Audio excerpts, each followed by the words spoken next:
Salut à tous. Dans cet épisode, on va parler des fausses informations qu'on trouve dans les médias.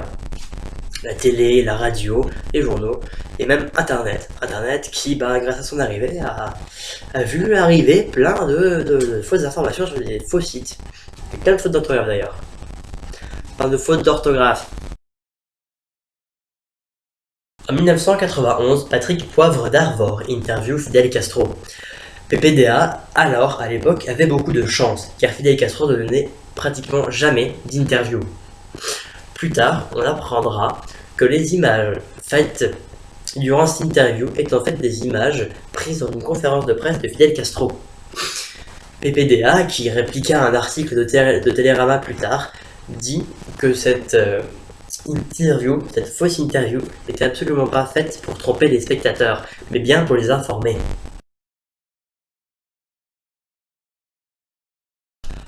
Faisons un bond dans le passé maintenant. Pour nous dans le passé, parce qu'à l'époque de 91 c'est dans le futur bien sûr, mais pour nous c'est le passé, donc on est en 2015. En 2008, en tous les cas en 2008, la journaliste Florence Schall annonce en direct que le petit Louis, habitant dans la Drôme, qui a disparu depuis 30 heures, serait mort, alors qu'il sera retrouvé sain et sauf peu de temps après. Après cet incident, la journaliste Florence Schall s'est excusée auprès des parents et auprès de tout le monde pour cette fausse information. Elle a quand même été virée de TF1 et apparemment les informations lui seraient venues d'un pompier ou d'un policier qui lui aurait dit ça. Alors que le pompier ou le policier dément lui-même cette information.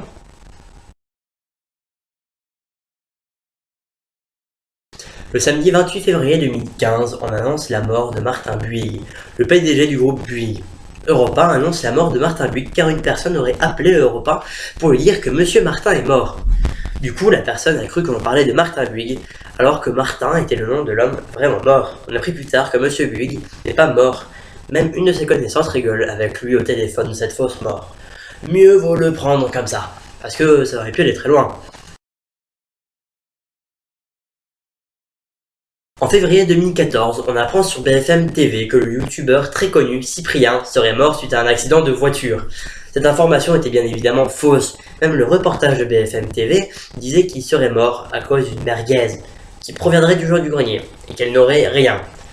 En tout cas, très beau fake qui a réussi, car le web s'est enflammé avec énormément de messages commentant cette information. Cyprien est toujours vivant, hein, on peut le voir dans ses vidéos, normal. Peu de temps après les attentats de janvier contre Charlie. Si vous voulez savoir plus de choses sur Charlie, n'hésitez pas à regarder mon ancienne vidéo, que je devrais mettre par là, si j'y arrive, sinon le sera dans la description. Voilà. Fox News, une chaîne de télé américaine, annonce à l'antenne que des no-go zones se sont mis en place à Paris. Ces no-go zones seraient en fait des zones où les non-musulmans n'auraient pas le droit d'entrer. Et bien sûr, la maire de Paris, Anne Hidalgo, a porté plainte contre Fox News, car cette information était totalement fausse, invraisemblable même. La chaîne de télé s'est excusée peu de temps après pour ces fausses informations. Voilà, donc pour mon ancienne vidéo, c'est là-dessus. Vous pouvez vous abonner, ce sera là, je pense, bref, voilà, je trouverai un endroit, ou alors dans la description, Twitter, Facebook, Vine dans la description. Voilà, c'était Lucas tout court pour une vidéo. Et puis on dit à la prochaine fois, pardon, où je peux parler. Peace, love, unity seront les seuls mots qui nous garderont en vie. Ciao!